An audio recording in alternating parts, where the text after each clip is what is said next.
Hello everyone, welcome to your weekly team news ahead of double game week 23. How you doing, Neil? Joining me as always? Yeah, not too bad. Yeah, just reacting to a few developments today. Obviously, double game week 23 we know about now. Hints of a double game week 25 as well. We've just been listening to Ralph Rangnick, and he has possibly let slip that United are playing, I think it's Southampton and Brighton at home in double game week 25. Not confirmed yet, and he may have just heard they've got these dates mixed up, but it sounds like that's a double game week 25. We also heard something from Hassan yesterday. He suggested that Southampton had a double game week coming up as well, I think in 25. So, yeah, keep your eyes. We're obviously not going to get anything now between now and the deadline, but I expect that'll be all sorted by the time we get around to game week 24. Hold off on any fire sales of Ronaldo for Dennis and King then. I mean, in 25, that's when Salah's going to he'll definitely be back and he plays Burnley. Yeah. So I think people are going to have a decision to make, right, if that is a double. Yeah, it's going to be tough. I mean, because you could possibly think they were getting away with it in 24, because I think he's back. If Egypt reaches the final, which is a big if because they're not playing very well and they've got a tough path now, then there's a chance he might miss game of 24. Probably not because it's on the Thursday, but you want him for 25. And then, of course, we could have a raft of doubles as well. So I wonder if we'll see more free hits being used then. Yeah, absolutely. Right, let's go through our regular team news. We'll go through each fixture and then kind of the key information from each. We'll start with our kind of regular COVID update, but as of yet, touch wood, no postponements. Yeah, the game that looked the most at risk, which we thought was Arsenal v Burnley, given the number of players available. Dice has come out today and said things are a lot better at Burnley. Arsenal, they're not great. They're sort of teetering on the edge. I'll come to those teams later if you want me to, as if you're going to do it in order of game. But that for now looks on. It's a Sunday game, so things can change. And as we've seen with the weekly figures, they're now down to the lowest since I think early December. So I think 33 positive tests or thereabouts this week. At the nadir, it was over 100. So we are getting somewhere. And of course, we've got the new rules on postponements, which are probably going to come into play over the international break. So by the time we get around to 24, postponements hopefully will be a thing of the past, and we can start medium-term planning again, because at the moment it's just firefighting, isn't it, and short-term moves. Yeah, that's absolutely. We're going to have to get you a new mic, Neil. You sound so bad today. I don't know what is going on with it today, but it's same as last week, so I don't know what the problem is. Sounds like you're underwater at the moment. It's quite interesting. Hurts my ears. Can you make out what I'm saying at all or not? Is it just the comment? You're fine. People are here for your knowledge and wisdom. Apart from the Geordie accent, of course. Yeah, we can't change that. There's no equipment in the world. It's one of those voice changes. Okay, let's start with the game tonight. So, game tonight is obviously Watford against Norwich, and what is happening in the Watford camp? Nothing new. So, as you were, according to Ranieri, or according to the Watford club website, I should say, because they do a medical bulletin. So, same injuries as were before, and nothing new reported. So, no scares for the likes of Dennis. Obviously, things can change between press conference and kick-off, but as far as we're aware, nothing new there. 3 players still at AFCON, and 4 players still out as well, including Sarr, Nkulu, and Tebo. But nothing fresh.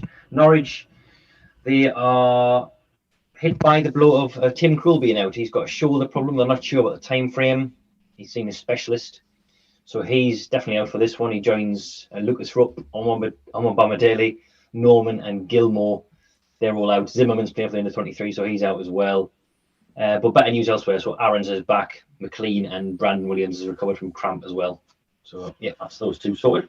Nice one. So, kind of Watford looking a lot better than they have done in previous weeks, right? Is there anyone you'd consider from Watford ahead of this, apart from the obvious trio of Dennis, King and Foster?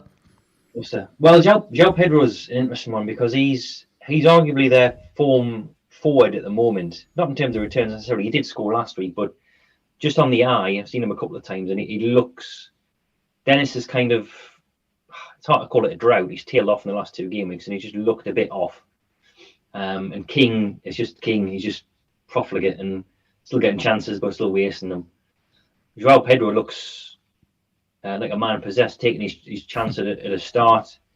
and ended up playing through the middle last weekend as well. It was King on the left, Dennis on the right, and João Pedro through the middle for a bit in the second half against Newcastle. So he'd be my differential pick. Other than that, I mean, I'm not touching Watford's back line. Even if I had Foster, I would think twice about playing him. Yeah.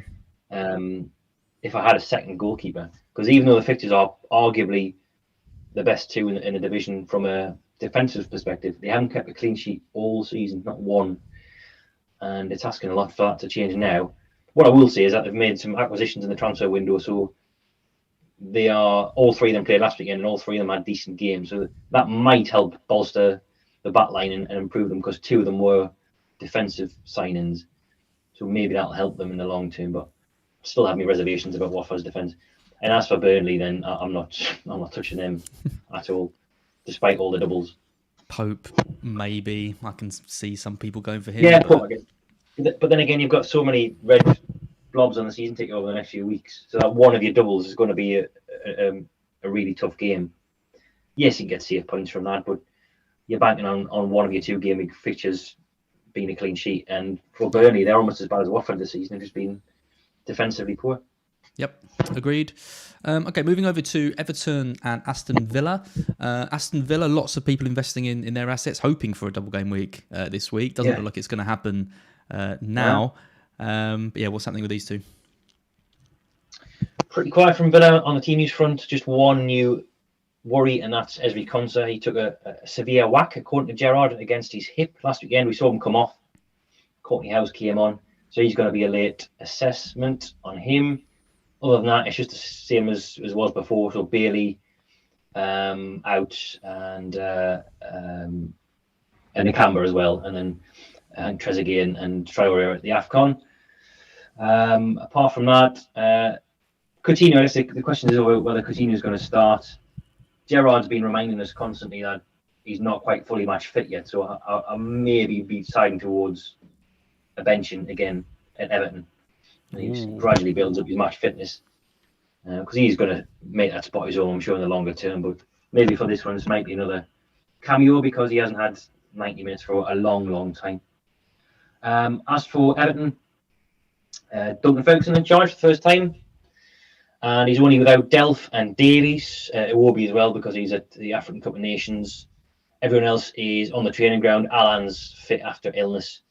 So we'll probably see, I guess, the return of the 4-4-2 with Calvert-Lewin and Richarlison up top, because that's what he did last time he was in temporary charge.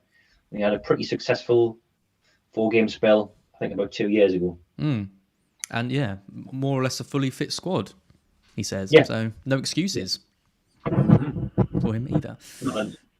Not that he's going to offer it. He needs an excuse to bring Duncan Ferguson, because you wouldn't challenge him. No, that's true. He's a scary man. Him versus Deitch, who wins that? Oh, that's a tough one. I just watched his press conference, and he's a scary man. He said one of the questions was, do the players know what it means to represent Everton?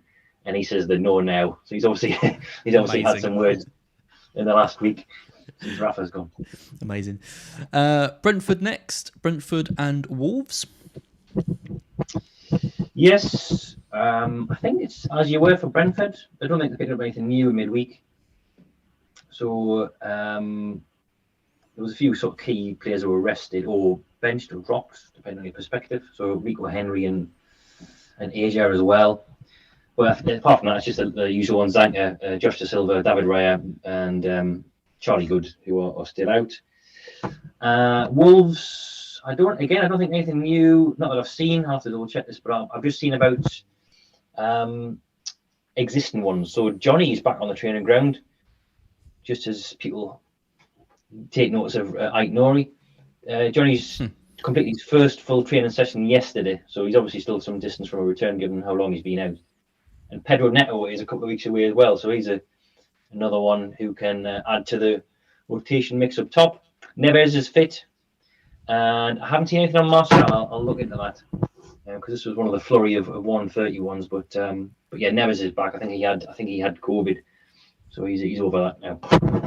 Nice. Need to get you a headset as well, Neil. You're getting so much feedback today as well. Like, oh dear. what's going The on. good job we can't see the downward thumbs on YouTube anymore. Yeah, I know. No. They'll be flying it. I don't know what's going on with it today. I wonder if it's set to the wrong one, but I don't know how to fix it. I've just checked. It's the same sentence. I don't know. I really don't know. No, Same position as I missed. Have a listen back when it's done. You'll hear. Okay, Leeds, Newcastle next. Bad news for Bamford. Yeah, more bad news for Bamford, and he's picked up yet another problem. It's a different one. He was just about returning from a muscle issue, and he's got a foot problem now, so he's out. Firpo and Forshaw sounds like they're out as well, hamstring issues. On top of that, Phillips is already out. Cooper, Shackleton, Cresswell, Greenwood, they're all out. But they've got some players coming back. So Llorente is back from suspension. Tyler Roberts and Gelhardt are expected back as well. So I think their game is probably safe, given that they've added one compared to last week. We've had two taken away, but I think recouped three, so it should be fine. Newcastle, Matt Ritchie's a fresh concern. He's got a knee problem, according to Howe. Fernandez, Wilson, and Hayden are already out. Clark's nearing a return, but wasn't seen on the training ground. But that's about it. Very nice. Okay, United. So we touched on them earlier. So first of all, get your news ahead of the injuries and team news, but then also just to reaffirm that we think we might have had a sneaky insight into a double game week for them as well. Yeah, team news wise, they've got Luke Shaw and Wan-Bissaka. I think are ruled out. According to the website, they're definitely out, and I think Manic implied that in his press conference as well. So that's hamstring injury for Shaw, illness for Wan-Bissaka. So we think Barlow and Telles will continue. Lindelof's not going to be involved either. He's had I think it was a break-in at his home in the last week. So he's asked to stay at home to be with his wife and kids, which you can understand. Another player who's flagged with personal reasons as the reason is Jadon Sancho. So he lost a family member during the week and is still not sure whether he's going to be back. So it could be too much. Now, McTominay is expected to be fine after his back problem. No word on Cavani that I've seen just yet. He missed out with a muscular issue, and Pogba is going to be, I think, the other side of the international break, but he's back on the training ground. Awesome. And West Ham? West Ham, yes. I've just seen some of the last ones I came across. Souček is back on the grass anyway after COVID, but Moyes still wasn't sure whether he's going to be match fit enough to feature in this one.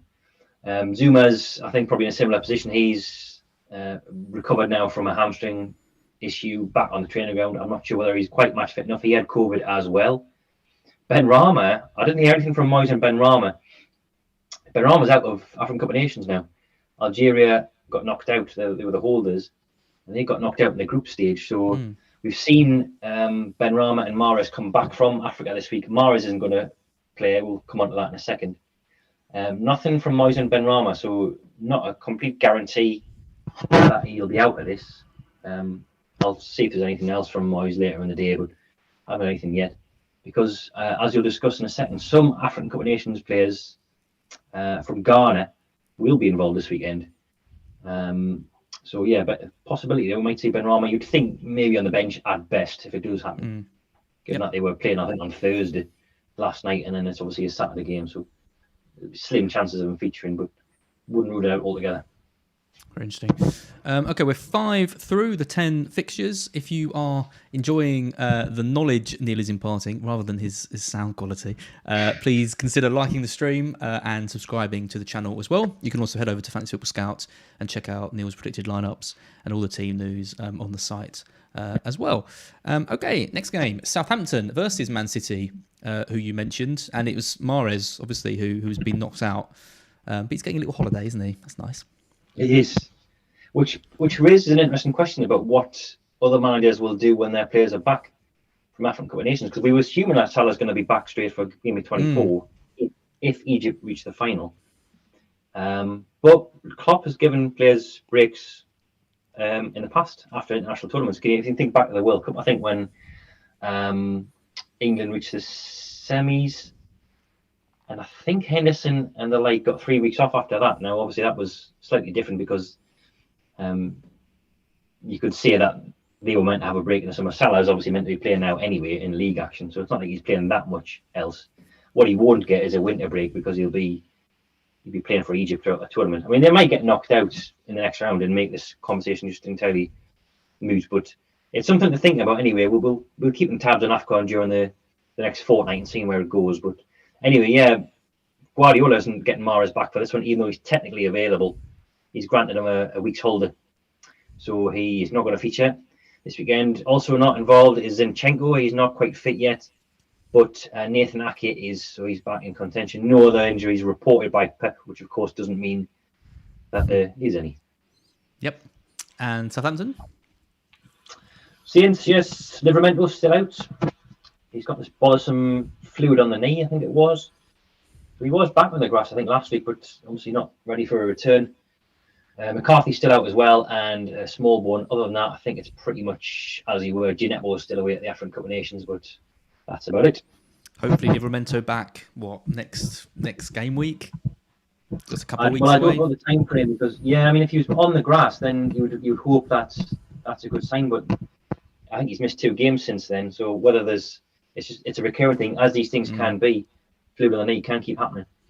So we'll keep tabs on that. But yeah, it'd be good if he's back for that mooted double. It's not confirmed, but this was another line from Hassan Huttl yesterday when he was reeling off what Southampton had to face after the international break. And he said 5 games in 2 weeks, and they've currently got 4 games scheduled. So that makes us think that the one's going to plop in. I think is it 25? So that could be a double leg, and it would be against Newcastle, one of the fixtures, because that's their only outstanding fixture. So we'll wait and see on that one. I mean, before his injury, he went 7 games without getting above 2 points. So I'm not too, optimistic about his chances, even a double game week. But it'd be nice to have him rather than not. Okay, Arsenal Burnley. So we were a bit worried this game wasn't going to go ahead, given the COVID cases that Burnley have had, but it's looking like it's on. Certainly from a Burnley perspective. So Burnley, Dyche was facing the media today. He says that I think they had 16 out on the training ground today, which is above the threshold required for a postponement. Barnes, as mentioned, is not being available. Cornet is still with Ivory Coast, and Charlie Taylor's touch and go with a knock. Now, other than that, I think Roberts is fine. Vidra's fine. He's got a hernia, but he's playing through the pain barrier. Peters, McNeil, Goodmanson, and Stevens all back in training. Some of them just as late as I think today or yesterday. So match fitness might still be an issue, but it sounds very much from a Burnley perspective that they are going to be fine. Arsenal, not quite so sure because Arteta hasn't given a proper press conference for Burnley. He faced the media immediately after the game last night against Liverpool, so we won't have anything fresh outside of those comments. And he won't know the full picture, speaking immediately after full time. But we do know there'll be Thomas Partey, who, what a roller coaster he had. He got eliminated from the African Cup of Nations with Ghana, flew back on the day of the game, I think, made the bench, came off, got booked twice, and sent off, and is now suspended. And out the cup. Out of two tournaments in, 2 days? Yeah. Amazing. Yeah, brilliant. Top work by him. Jacques has suspended as well. Another brain dead red card from him. This is his second of his 2 match bans, so he'll definitely be out for this one. Leno, Chambers, and Cedric were absent last night with injuries of various sorts. Arteta doesn't know if they're going to be back for this one or not. So I think they've just about got enough because they did recover Tomiyasu, Odegaard, Smith Rowe, and I think Saka. They were all flagged before the game last night. All those flags came off. Tomiyasu played without any training, so it was obviously not quite match fit. But you look at their 11 last night, and they had, I think, Holden on the bench, Tavares as well. So they've probably just got enough. But and I don't think they've got any COVID cases now. And I think that's one of the requirements, isn't it? You have to have. I was going to ask, do they have any? Yeah, it's unavailability, and one of them has to be a COVID case. I think I'm right in saying that. And I don't think they've got any. So it would probably take someone to go down with coronavirus for that to be called off. You never say never, but it looks positive at this stage. Okay, that's good. I mean, Burnley can't have another game called off, surely. The Premier League will be, crying. I've just had a thought actually, because Burnley's second game week 23 fixture is 2 weeks time. Cornea might be back for that one. He might be out the African Cup of Nations by then. Obviously, you're not going to buy him now, but he'll be an option for future double game weeks for Burnley. He's the only one I really sort of fancy out of that team because he looked very, very good. And his price is decent now, so obviously want him on for later game weeks. Yep, very nice. Palace next. Palace against. Oh, I've messed up here. It's not Palace v Brighton. Palace played Brighton a few weeks ago. It's Palace versus Liverpool. Why have I got Brighton in there? It is. Let me fix that. It is, yeah. Palace are pretty much fine. MacArthur and who's the other one? Tompkins, both still out. They've got Jordan Ayew back, who is again one of the Ghana contingent who got eliminated, and he's insistent that he wants to be considered for a selection. I think he's trained partly today, and he wants to be involved, so he's in contention to return. Zaha and Kouyaté are still in Cameroon, however, so they'll miss out. Liverpool, they are not too much difference. Thiago is still out, as are Origi and Harvey Elliott, who should be back after the international break. Salah, Mane and Keita, of course, are still in African Cup of Nations duty. Oxlade-Chamberlain is going to be assessed. He was running as of yesterday, missed out against Arsenal, but he came off last week with an ankle injury, and he has been running yesterday. Klopp says it would still be ideal if he trained before the game properly, so there's still an element of doubt there. Matip is the fresh addition. He was substituted at half-time last night, and Klopp said it wasn't a technical one, that there was something not quite right, not quite 100%. So that sounds to me like a muscle tightness or something like that. He didn't elaborate, but I guess that's what he's driving at. So maybe they won't risk him, given that they've got like Konaté and Gomez who could possibly deputise. But nothing groundbreaking coming out of Klopp's presser. Yep, nice. Okay, next is Leicester, and they are playing Brighton. So I've got the right one in here. But good news for Leicester. Yeah, another Ghanaian who's come back from AFCON early. It's Amati. He's in contention for this one. He's, I think, the only new addition to the available list. They've still got Pereira out, Bertrand, Castagna, Evans, Fafana, Vardy. They're all injured, and then Iheanacho, Mendy, and Ndidi with the African Cup of Nations. Dewsbury Hall's fine. He had cramp, but he's available. Nice. And my boys, Brighton. Yeah, sorry, I should have gone straight on to them. They've got out. They're out Lallana, and they'll be without Duffy. Let me start that again. Yeah, Lallana and Duffy are definitely out of this one. Dunk might not be. He could be back for this. Provided he comes through training today, he will be considered maybe for bench duty. I mean, he's obviously going to reclaim his place in the medium term. He's going to be back in that centre-half spot. But as we saw a bit with Webster, he was sort of gradually reintroduced after his long-term injury. So maybe we'll see the same with Doug before he reclaims his place.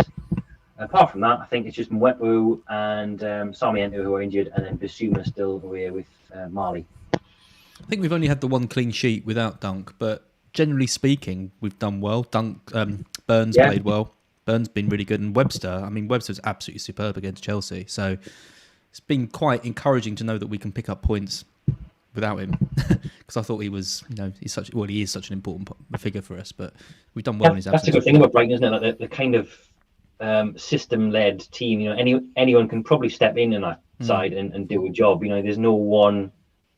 Even Bissouma, I think they've kept. I think half of their clean sheets this season have been without Bissouma. Lallana playing as that deep line midfielder, so it's not like he's absolutely essential as well. As great as he is, someone can always come in and do a job at Brighton. I think that's the beauty of what Potter's done there. Yep, absolutely. Okay, and the final game is Chelsea and Spurs. Big game for both sides. Yeah, and they're going to be without some key players, possibly some unknown injuries as well at Spurs. We'll come on that in a second. Chelsea-wise, nothing's changed. So Christensen's still out with illness. James is back in individual training, so he might be, by the time Chelsea play again, which I think is in Gameweek 26, is it? I can't remember when the next in action, because they've got some blanks coming out. He should be available because he's already got his boots on and he's on the grass. So he's near to return. Still out with this one, as is Chalobah, who's back in team training, but this one comes too soon for him. Chilwell, of course, is out for the rest of the season. So nothing new from Chelsea, no one coming back. Spurs, Son's not quite ready yet. I think we saw him on the training ground the other day, but he's obviously not quite match ready. Dyer is. He's been past fit, so he returns. And Conte says they're assessing some fresh injuries from the Leicester game, but didn't specify who it was. He said, "I'd prefer not to tell you." Oh, great. To give the advantage to Chelsea. Yeah. So I mean, I haven't had a look at the team again, but I think Emerson came off at half time, I believe, and Conte said that he wasn't physically right at the beginning of the game and battled on as long as he could. So maybe he's one of the names he's alluding to. But the fact that he didn't want to tell anybody makes me think it's someone fairly important. You think that it'll be someone like Sessegnon? Yeah, he wasn't fair anyway. Yeah, absolutely. Right, Neil, we've made it. My ears hurt a bit now, but other than that, it's fine. It's okay. We'll sort this out for the next one. We'll get your. You have got a decent mic. It's just not operational. We'll get that fixed ahead of the next stream. But thank you as always. That's your team news. Transfer this week. Any? I'm going to roll one. I think I'm going to roll one. I did have designs on. If Villa had had a double game week, then I would have moved and probably taken quite a sizable hit as well to get maybe Dinier and Watkins in. But the way things are panning out with those 25 announcements, I've got King, and that's it for the doubles. Ideally, maybe I'll have Dennis as well, but really I don't want both of those in my team longer term. Their fixtures turn a bit sour after this one. I'm not really bothered with Burnley at the moment, so I'm probably going to roll. My transfer probably would have been, without this double gaming news, a City midfielder, and it'll be a tough watch to go without any kind of representation in that bar Cancelo. I'd love De Bruyne, I'd love Foden, but I think if I'm thinking longer term, then I might just keep things the way they are and reassess during the international break, because I suspect we're going to have more doubles to assess. And captain one of the Watford strikers? I don't know. I've got to make a decision on that. I've only got King, so it'll be either him or a single game week. I like Trent, maybe Cancelo, possibly Ronaldo, of course, still in the conversation, but I'm not fully convinced on anyone at the moment. So I'll have to read Tom's article and then do some research myself. In the 10 minutes I'll have at 6:20. Nice. Just a final thing. I'll be doing a deadline stream starting at 5:45, going over the deadline. I'll be doing that with Bruno. So anyone who's interested in that, make sure you check that out tonight. But Neil, I'll see you in a few weeks ahead of Game Week 24.